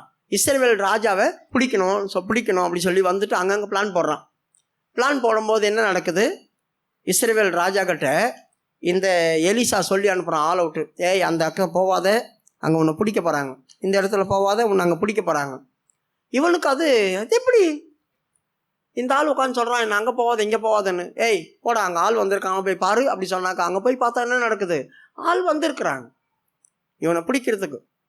உடனடியாக இஸ்ரவேல் ராஜா எச்சரிப்பானான். இதை கேட்டு எச்சரிப்பாயிட்டான். இது சீரியா ராஜாவுக்கு பைத்தியம் பிடிக்குது. என்னடா நம்ம சீக்கிரட்டாக தானே பிளான் போடுறோம், யாரா இஸ்ரவேல் ராஜா கிட்ட இருந்து லஞ்சம் வாங்கிட்டு என்ன காரியத்தெல்லாம் போய் சொல்கிறீங்க அங்கே அப்படி சொல்லி அவங்க ஆட்கள்லாம் கூப்பிட்டு பயங்கரமாக பேசுகிறான், திட்டுறான். அப்போ அங்கே ஒரு ஆள் இருந்தான். அவன் சொல்கிறான், ஐயா நீங்கள் பெட்ரூமில் பேசினா கூட, பள்ளி அறையில் பேசினா கூட அங்கே ஒரு ஆள் இருக்காங்க, அவன் கேட்பாங்க, அவன் அதை கேட்டு சொல்லுவாங்க அந்த ராஜா கிட்ட. அப்படி ஒரு ஆள் இருப்பானா? ஆமாங்க, அவன் இருக்கிறான். இப்போ என்ன பண்ணுங்க, இஸ்ரவேலை பிடிக்கிறதுக்கு முன்னால் அந்த தீர்க்கதரிசி ஒருத்தங்க பாருங்க, அப்பப்போ போய் சொல்கிறான், அவனை பிடிங்கடா அப்படி சொல்லிட்டான். இவங்களுக்கு அறிவு இருக்கா? யோசித்து பாருங்க. ராஜாவுக்கு பிளான் போடும் போதே கர்த்தர் இவனுக்கு வெளிப்படுத்துகிறாரு, அவனையே பிடிக்க வராங்க. அவனையே பிடிக்க வரும்போது அதை வெளிப்படுத்த மாட்டார் ஆண்டவர். அவனுங்களுக்கு அறிவு இல்லை. ஆனாலும் கர்த்தர் என்ன செய்தார்? தன்னுடைய கிரியை என்ன எப்படிப்பட்டதுன்னு காட்டுறதுக்காக மௌனமாக இருந்தார். இப்போ எலிசாவை பிடிக்க ஜேஜன் நைட்டோட நைட்டாக வந்துட்டாங்க. நைட்டோட நைட்டாக வந்து சுற்றி வலை போட்டாங்க. பயங்கரமான ரதத்திலையும் குதிரை வீரர்களும் நிற்கிறாங்க. காலையில் என்ன பண்ணார்? எலிசாவுடைய வேலைக்காரர் வரை அவர் வெளியே. யார் அவர்? எலிசாவுடைய வேலைக்காரர். அவர் தான் அந்த கேயாசி. வேற யார்? கேயாசி. அவர் வந்தார். அவர் கண்ணியும் கூட்டா போச்சு. தெய்வத்தை பார்க்கக்கூடியாத அளவுக்கு அவன் கண்ணியாக மங்கி போயிருந்துச்சு. நாகமான் வந்தான் பார்த்தீங்களா? அவனை போய் அங்கே போய் குளிச்சுட்டு வர சொல்கிறா அப்படின்னா குளிச்சுட்டு வந்தார், சரியாயிட்டு வந்தார். யோர்தானில் போய் முங்கிட்டு வந்தார். சரியாயிட்டு வரும்போதில், ஐயா காணிக்க கொண்டு வந்திருக்கையா, மாற்று வஸ்திரம் கொண்டு வந்திருக்கையா, வாங்கிக்கங்கன்னு கேயாசிக்கு இப்படி பதிச்சுது. எலிசா சொல்லிட்டான், ஒன்றும் வாங்கக்கூடாது, திருப்பி அனுப்பா அப்படி சொல்லிட்டேன். எதுவுமே வேணாம். கர்த்தருடைய அற்புதத்தை என்ன செய்யக்கூடாது? விற்கக்கூடாது. யாருக்காவது ஒரு அதிசயங்களும் அற்புதங்களும் செய்தோன்னே பணம் கொடுங்க அப்படி சொல்லி கேட்கக்கூடாது. கர்த்தர் இவ்வளோ பெரிய காரியம் செய்தாங்களே, எதனா காணிக்க கொடுத்துட்டு போங்க. இலவசமாய் பெற்றோம், இலவசமாய் கொடுங்க. 108 அலையுது பார்த்தீங்களா? மத்தேயு 10:8 படிங்க.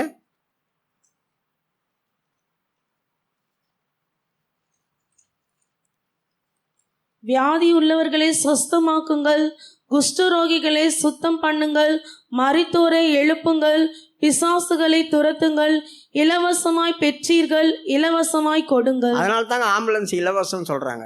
108 போட்டு இலவசம்னு ஏன் சொல்கிறாங்க? மத்தேயுல சொல்கிறக்க தானே இந்த 10:8 அதுக்கு தான். இலவசமாய் வியாதிஸ்தரை சுத்தமாக்கு, பிசாசை துரத்து, இலவசமாய் பெற்றோம், இலவசமாய் கொடு. இப்போ ஆண்டவர் சொல்கிறாரு, இலவசமாய் என்கிட்ட வந்து வாங்கின நீ கிஃப்டை அதை போய் விற்பியா? யாருக்குன்னா உடம்பு இல்லைன்னு ஜோம் பண்ணிட்டு காசு வாங்குவியா? அதனால தான் உடம்பு முடியாதவங்களுக்கு ஜோம் பண்ணால் காசு வாங்கக்கூடாது, காணிக்க வாங்கக்கூடாது, கொடுத்தா வாங்கக்கூடாது. அறிவு உள்ளவங்க தான் அதை செய்வாங்க. அறிவு இல்லாதவங்க தான் பணம் கொடு பணம் கொடு பணம் கொடு கேட்பாங்க. சரியான வேத நாலேஜ் இருக்கிறவங்க வாங்க மாட்டாங்க. போங்க, நீங்கள் நல்லாயிட்டு மனப்பூர்வமாக எப்போ காணி கொடுக்கணுமோ அப்போ வந்து கொடுங்க, அதுதான் ஆசீர்வாதமாக இருக்கும். இப்போ கொடுக்கக்கூடாது, வாங்கக்கூடாது, எடுத்துகிட்டு ஓடு அப்படி சொல்லு. அதுதான். ஆகவே இப்போ பதிக்குது. அவன் சுகமாயிட்டு வந்திருக்கிறான், இந்தாங்க பணம், இந்தாங்க மாற்று வஸ்திரம். அவன் ஒரு சேனாதிபதி. எலிசா சொல்கிறான், அப்படி வாங்கக்கூடாது, எடுத்துருப்போம் அப்படி சொல்லிட்டான். இப்போ கேயாசி சரியான முட்டை பார்க்குறான். அவ்வளோ பெரிய பணக்காரன், ஒரு சேனாதிபதி, எவ்வளோ பணத்தை கொண்டு வந்து கொடுக்குறான். இவன் வேணான்னு சொல்கிறான், வாங்கி இவனுக்கு வேணாம் தானே, எங்களுக்கெல்லாம் வேணும் தானே, எங்களுக்கெல்லாம் வேணும் தானே, இவனுக்கு எதுக்கு வேணாம் எங்களுக்கு? ஆகவே இவருக்கு என்ன, இவன் வாங்கலாம், நான் எங்களுக்காவது வாங்கி கொடுத்துருக்கலாமே. நான் வாங்காமல் விட மாட்டேன், ஐயா தோ வரேன் அப்படி சொல்லிட்டு ஓடி போய் அவன்கிட்ட வாங்கி விட்டான். அந்த மாதிரி ஏற்கனவே இவர் இருதயத்துக்குள்ள பண ஆசை, பணத்துக்காகவே இவர் ஜீவிச்சார். அப்போ குஷ்டரோகியே வெளியே போயிட்டான். ஆனால் இன்னும் அந்த நாகமானுடைய காரியம் நடக்கலை. இந்த எண்ணம் அவன் இருதயத்துக்குள்ள இருந்தபடினால்தான் நாகமான் பின்னால் போய் குஷ்டரோகமானான். இப்போ நான் சொல்கிற அந்த சப்ஜெக்டில் இவருக்கு இன்னும் ஆகலை. இப்போ இவர் எழும்பி வெளியே வராரு. வெளியே வரும்போது பார்த்தா ரதங்களும் குதிரை வீரர்களுமா நிற்கிறாங்க இவங்களை சுற்றி. காலையில் பயந்துட்டு சொல்கிறான், ஐயா ஆண்டவனே, நாமெல்லாம் அகப்பட்டுட்டோம், நம்மளை பிடிக்க சீரியர் வந்துட்டாங்க. எலிசாவன் சொல்கிறான் சிரிச்சுக்கிட்டே, அவங்களோட இருக்கிறவங்களை பார்க்கலாம், நம்ம கூட இருக்கிறவங்க அதிகம், நீ ஏன் கவலைப்படுற அப்படி சொன்னாங்க. அதிகமா எங்கெங்க இருக்காங்க? இப்போ தான் ஆண்டவர்கிட்ட அவன் ஜெபம் பண்ணுறான், ஆண்டவரே இந்த குருட்டு கண்ணை திறந்து விடுங்க, இந்த மனுஷனுக்கு கண்ணை திறந்து விடுங்க அப்படி சொல்கிறார். ஆண்டவர் திறந்தார். ரதங்களும் அக்னிமயமான ரதங்களும் குதிரைகளும் நிறைஞ்சிருக்கு, அப்படி நிறைஞ்சிருக்கு. யோசித்து பாருங்க. இப்போ அவங்க கண்ணை கூடாக்குறான். யாரு? எலிசா. அவங்க கண்ணை கொண்டாக்குறான். கண் மயக்கத்தை உண்டு பண்ணினானா. அது என்னங்க கண் மயக்கம்? கண் மயக்கம்னா அவங்க எங்கே வந்தாங்கன்றதை மறந்துட்டாங்க. அதாங்க கண் மயக்கம். எதுக்காக வந்தோம்? நம்ம ஒரு காரியத்துக்காக போகிறோம் ஒரு இடத்துக்கு. அங்கே போயிட்டோம், ஒரு ஆஃபீஸரை பார்க்க போகிறோன்னு வைங்க. அந்த ஆஃபீஸர்கிட்ட இதெல்லாம் போய் சொல்லணும், இந்த வீட்டு காரியத்தெல்லாம் பேசணும் அப்படின்னு சொல்லி போயிட்டோம் ஒரு அதிகாரியை பார்க்க. நேராக அதிகாரிக்கு போய் முன்னால் போய் நின்றுக்கிட்டோம். எங்கே வந்தீங்க அப்படின்னு அதிகாரி கேட்குறாரு. எங்கே வந்தோம், எதுக்கு வந்தோம் கேட்டால் எப்படி இருக்கும்? ஏன் வந்தோம் அப்படின்னு சொல்லி கேட்டால் எப்படி இருக்கும்? மாதிரி தான் இவங்க ஆகிட்டாங்க. இப்போ எலிசா போய் கேட்குறான் அவங்கள பார்த்து, எங்கே வந்தீங்க? இப்படியே போனோம், வழி மாறி தடுமாறி இப்படி வந்துட்டு. எங்கே போன? இது காடுயா, இது வனாந்தர காடு, யோர்தான் பக்கத்தில் வந்துட்டீங்க, ஊர் அங்கே இருக்குது, ஊருக்கு போக வேண்டிய நீ ஏன் இங்கே வந்த? வா நானே உங்களை கூட்டிகிட்டு போகிறேன் அப்படி சொல்லி நேராக கொண்டு போய் ராஜாவுக்கு முன்னாடி நிற்க வச்சுட்டான். நிற்க வச்ச பேர் கண்ணை திறக்கிறான். இப்போ ஆண்டவரே இந்த கண் மயக்கத்தை மாற்றும். இப்போ இவங்களுக்கு ஞாபக சக்தி வருது. வந்தவொடனே பார்த்தா ராஜா நிற்கிறான், போர் சேவகர்கள் நிற்கிறாங்க. எப்படி இருக்கும்? சீரியல் இருக்கும், பக்குன்னு ஆயிருக்கும். அடா பாவி, விக்கனம் வந்துடுச்சு, அகப்பட்டுட்டோம் அப்படி சொல்லி ராஜா கேட்குறாரு, வெட்டி போட்டா இவங்களை எல்லாரையும்? ஆமாம், இவர் பிடிச்சிட்டு வந்தார் வெட்டி போடுறதுக்கு, வேலையை பாரியா, சாப்பாடு போட்டு அனுப்பு அப்படி சொல்லிட்டான். எல்லாருக்கும் சாப்பாடு போட்டு திருப்தியாக அப்புறமா அவங்க ஓடிட்டாங்க சாப்பிட்டு. எலிசாவையும் பிடிக்கல, அந்த ராஜா கட்டியும் வரல. யோசித்து பாருங்க, கர்த்தருடைய மகிமை வல்லமை நமக்கு தெரிய வரைக்கும் பயமும் திகிலும் பிடிச்சிருக்கோம். ஒரு சின்ன சின்ன காட்சியை பார்த்தாலுமே இந்த கேயாசி, அதாவது இந்த வேலைக்காரனுக்கு அந்த ரதங்களையும் குதிரைகளையும் பார்த்தம்போது ஐயோ நாமெல்லாம் செத்துட்டோம் அப்படின்னு கத்தனான். ஆனால் இவனுக்கு எந்த பயமும் வரலையே. காரணம் என்ன? அவர்களோடு இருக்கிறவர்களை பார்க்கலாம், நம்மக்கிட்ட இருக்கிற ஒரு அதிகம் பெரியவர். அவரால் முடியாத காரியம் ஒன்றும் இல்லை. அப்படிப்பட்டு இருக்கும்போது நான் ஏன் பயப்படணும்? எலிசாவுக்கு அந்த பயம் வரல. பார்த்தீங்களா? நம் கண், ஆவிக்குரிய கண் எப்போ கூட இருக்குதோ அப்போ நமக்கு எப்பவும் பயம் இருக்கும். சின்ன சின்ன காரியமெல்லாம் நம்மளை பயமுறுத்தும், சின்ன சின்ன விஷயங்கள்லாம் நம்மளை கலங்க பண்ணும். சின்ன சின்ன காரியத்துக்கெல்லாம் புலம்புவோம், சத்தம் போடுவோம், கதறுவோம், மாட்டிக்கிட்டோம் அப்படி சொல்லுவோம். நாம் பயப்படுறது இல்லாமல் மற்றவங்கள பயமுறுத்திடுவோம், நாம் பயப்படுறது இல்லாமல் மற்றவங்களையும் பயமுறுத்திடுவோம். அந்த அனுபவம் வரக்கூடாது. இவன் கத்துறதுனால எலிசாவை பயம் வரல. சில நேரங்களில் எலிசா கூட இருக்கிறதான தீர்க்கதரிசி புத்திரங்களுக்கெல்லாம் பயம் வரல. படிமா மறுபடியும் அந்த வசனம் 15 தேவனுடைய மனுஷனின் வேலைக்காரன் அதிகாலமே எழுந்து வெளியே புறப்படுகையில் இதோ இராணுவமும் குதிரைகளும் ரதங்களும் பட்டணத்தை சுற்றி கொண்டிருக்க கண்டான். அப்பொழுது வேலைக்காரன் அவனை நோக்கி, ஐயோ என் ஆண்டவனே, என்ன செய்வோம் என்றான். அதற்கு அவன், பயப்படாதே, அவர்களோடு இருக்கிறவர்களை பார்க்கிலும் நம்மோடு இருக்கிறவர் அதிகம் என்றான். பார்த்தீங்களா? அப்போ இவர்கள் பயத்தில் மற்றவங்களெல்லாம் பயமுறுத்திடுவோம். சின்ன சின்ன காரியங்கள் தான். பிரியமானவர்களே, இப்படிப்பட்டதான கூட்டுத்தன்மை கூட நம்மக்கிட்ட இருக்கக்கூடாது. நீங்கள் ஜெபிக்கணும், ஆண்டவரே எனக்கு இந்த எலிசாவுடைய வேலைக்காரனை போல நான் இருந்துடக்கூடாது சுவாமி, என் கண்கள் திறக்கப்படணும், தேவன் என் கூட இருக்கிறார் என்று எப்பொழுதும் நான் உணரணும். அப்படி உணர்ந்தால் நான் பயப்பட மாட்டேன். எந்த ஒரு சூழ்நிலையிலும் நான் பயப்பட மாட்டேன். நான் பயம் இல்லாமல் தைரியமாய் நடப்பேன். இல்லைனா நான் பயப்படுறது இல்லாமல் மற்றவங்கள பயமுறுத்துவேன், என் கூட இருக்கிறவங்களையும் பயமுறுத்திடுவேன், என்னை சூழ்ந்து இருக்கிறவங்களையும் பயமுறுத்திடுவேன். என் நிமித்தம் எல்லாரும் பயப்படுவாங்க. 1 சாமுவேல் 17:11 வாசிக்கும் போது பெலிஸ்தீனுடைய வார்த்தைகளை கேட்டபோது ராஜாவும் இஸ்ரவேல் எல்லாரும் மிகவும் பயந்தாங்களாம். ராஜா பயந்தா போதும், வீட்டில் இருக்கிற அத்தனை பேரும் பயப்படுவாங்க. சவுலும் இஸ்ரவேலர் அனைவரும் அந்த பெலிஸ்தனுடைய வார்த்தைகளை கேட்டு கலங்கி மிகவும் பயப்பட்டார்கள். பார்த்தீங்களா? வார்த்தை தான், உங்களை நான் காலி பண்ணுவேன் அப்படின்ற ஒரு வார்த்தை தான், ஒரு சின்ன வார்த்தை தான் நம்மளை எவ்வளோ பயமுறுத்துது. அற்பமான வாயிலிருந்து புறப்படுற வார்த்தை மனுஷங்கள் பயமுறுத்துதே. உனக்கு பாரு நான் என்ன பண்ணுறேன் அப்படின்னு சொல்லிட்டு போனாங்களோ, அப்படி சொன்னால் நம்மளுக்கு எதனா ஒரு சின்ன இன்சிடென்ட் வந்தால் கூட எதனா மந்திரம் பண்ணிட்டு இருப்பாங்களோ, சொல்லிட்டு போனாங்களே, சூனியம் வச்சுட்டு இருப்பாங்களோ, சொல்லிட்டு போனாங்களே, எல்லாம் ஏன் இப்படி நம்மளுக்கு நடக்குது, இப்படி நடக்குதுன்னு நமக்கு அவங்க சொன்ன ஞாபகம் வந்துட்டே இருக்கும். பயம் தானாக உள்ளே வரும். தயவு செய்து உங்கள் கண்களை திறக்கிறதுக்காக கர்த்தரிடத்தை கேளுங்க. உங்கள் கண்களை திறக்கிறதுக்காக கர்த்தரிடத்தில் கேளுங்க. நம் கண் கூட இருக்கவே கூடாது. கர்த்தாவே, நீர் என்னோடு கூட இருக்கிறீர் என்பதை நான் பார்க்கணும். என் கண்ணை திறந்து விட்டுரு. எலிசாவை எப்படி பயப்படாமல் இருந்தான், அதை பாரு நானும் பயப்படாமல் இருக்கணும். சாகிற வரைக்கும் என் கண் கூட ஆகக்கூடாது.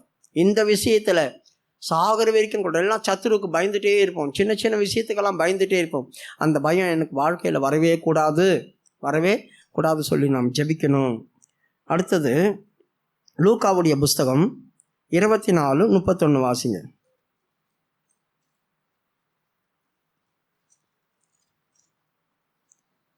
அப்பொழுது அவர்களுடைய கண்களை திறக்கப்பட்டு அவரை அறிந்தார்கள்.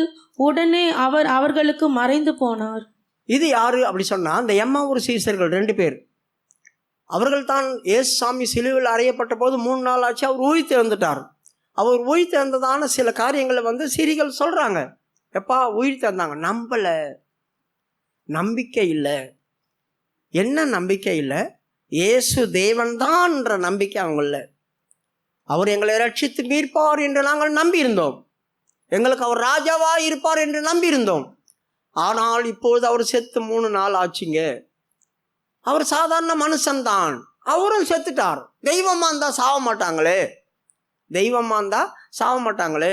தெய்வத்தை யாராவது பிடிச்சி சிலுவையில் அறைய முடியுமா? தெய்வமா இருந்தா இறங்கி வந்துடலாமே. அவர் எத்தனையோ முறை எங்க முன்னால மறைஞ்சு போனாரே. ஆனா இந்த இடத்துல அவர் என்னை ஏன் கைவிட்டீர்னு கதர்னாரே. எங்க காது கேட்டுச்சு அது. அவர் கதர்னாரே, பிதாவை ஏன் என்னை கைவிட்டீர்னு சத்தம் போட்டு கதர்னாரே. நாங்கள் எங்களை ராஜாவா இருந்து மேசியாவா இருந்து காப்பாற்றுவார்னு நினைச்சோமே, எங்களை மீட்டு ரட்சிப்பார் என்று நம்பி இருந்தோமே அப்படி சொல்றாங்க. லூக்கா 24:21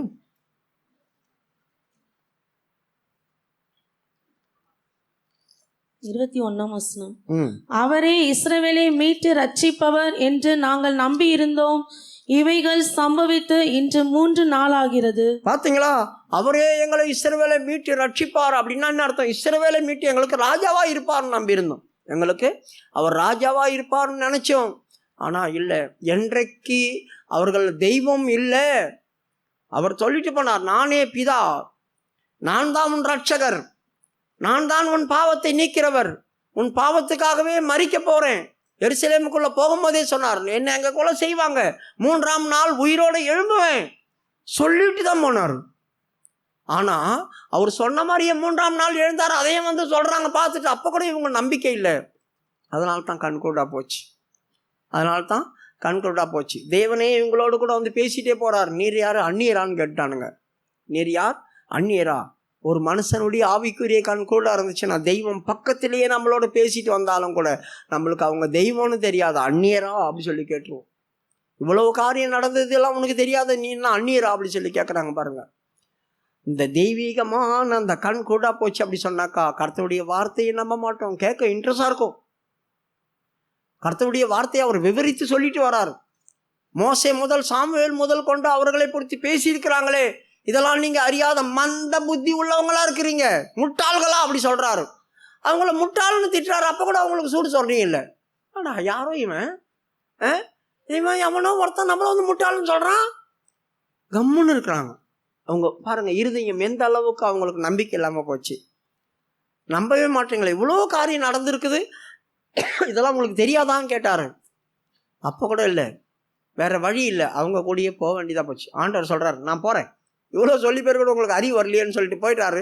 ஐயா எங்கெங்க போறீங்க, வாங்க என் கூட வாங்க, இந்த பக்கம் போவோம், சாப்பிடுவோம் வாங்க அப்படி சொல்லிட்டு கூப்பிட்டு போய் சாப்பிடும் போது என்ன செய்தாரு, நீங்கள் தான் தெய்வ வசனமாக பேசுகிறீங்களே, எதையோ சொல்கிறீங்களே, நாங்கள் இயேசு கூடயே இருந்த சீசர்கள் தான், நான் சொந்தக்காரன் வேற, அப்போ கூட எனக்கு தெரியலங்க, நீங்களே ஜோம் பண்ணி கொடுங்க அப்படின்னு. ஜோம் பண்ணி கொடுக்குற நேரத்தில் அவர் சோத்திரம் பண்ணி பிட்ட போது கண்ணு திறந்துடுச்சு. வேற வழி இல்லை, இவங்களுக்கு நான் யாருன்னு காட்டணும். கண்ணு திறந்தவொடனே அவர் மறைஞ்சிட்டார்.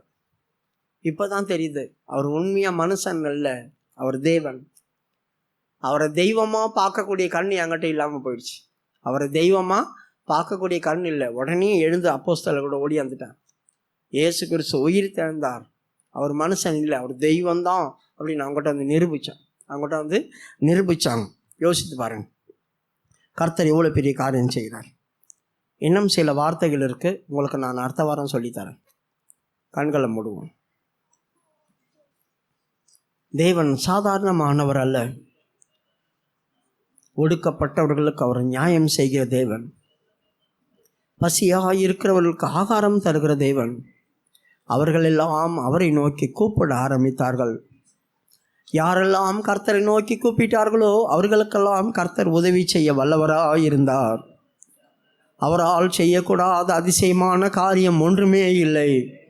சகலத்தையும் செய்ய வல்லவர்.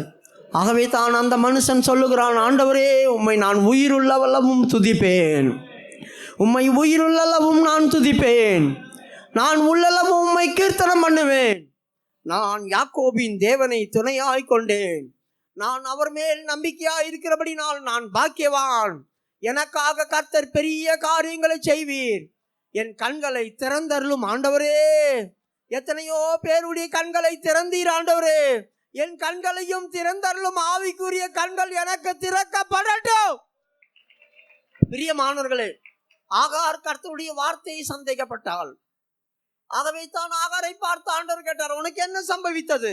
என் வார்த்தை நீ ஏன் சந்தேகப்படுகிறாய்? சந்தேகப்படுகிறவன் கடலின் அலையை போல இருக்கிறான். அது திரும்பி திரும்பி திரும்பி வந்து கொண்டிருக்கும். நன்மை என்பதே நடக்காது. நான் கர்த்தரிடத்திலிருந்து பெற்றுக்கொள்ள வேண்டிய நன்மையை பெறவிடாதபடி இந்த சந்தேகம் என்னை தடை பண்ணி கொண்டிருக்கும். கர்த்தருடைய வார்த்தையை நம்புங்கள், உங்கள் கண்கள் திறக்கப்படும்.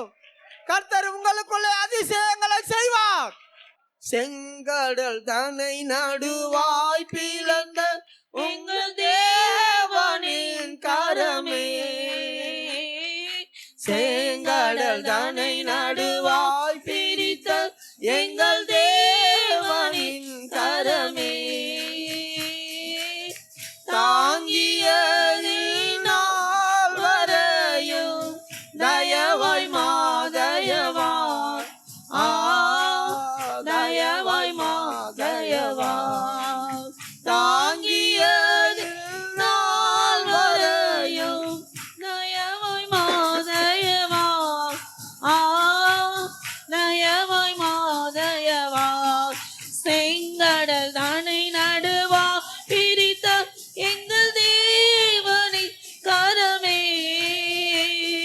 செங்கடல் தன்னை நடுவா பிரித்த எங்கள் தேவனை கரமே, தாங்கியதே. பிரியமானவர்களே, நம்முடைய ஆவிக்குரிய கண்கள் திறக்கப்படுவது மிகவும் அவசியம். நாம் ஆவிக்குரிய கண்கள்ல கூடாய் மாத்திரம் இருந்து விடவே கூடாது. ஆண்டவரே, வயதாகி போச்சு, சாகக்கூடிய இடத்துக்குள்ள வந்துட்டேன், பரவாயில்லை, கடைசி நேரத்திலே ஆவது என் கண்கள் திறக்கப்படட்டும். உம்முடைய மகத்துவத்தை பார்த்து விட்டு சாகிறேன், உம்முடைய மகிமையை நான் பார்த்து விட்டு நம்பிக்கையோடு பாக்கியவானாய் சாகிறேன். இல்லை என்றால் என் கண்களை திறந்தருளும் ஆண்டவரே. என் வாழ்க்கையில இன்னும் நான் உம்முடைய மகத்துவத்தை பார்க்க வேண்டும், கர்த்தருடைய அதிசயத்தை காண வேண்டும். கிருபையாய் இறங்கி நம்முடைய ஆவிக்குரிய கண்கள் எல்லாம் அந்த நாட்கள்ல எந்தெந்த பகுதியிலே கூட இருக்கிறதோ அதெல்லாம் திறக்க முடியாய் ஸ்தோத்திரம் பண்ணுவோம்.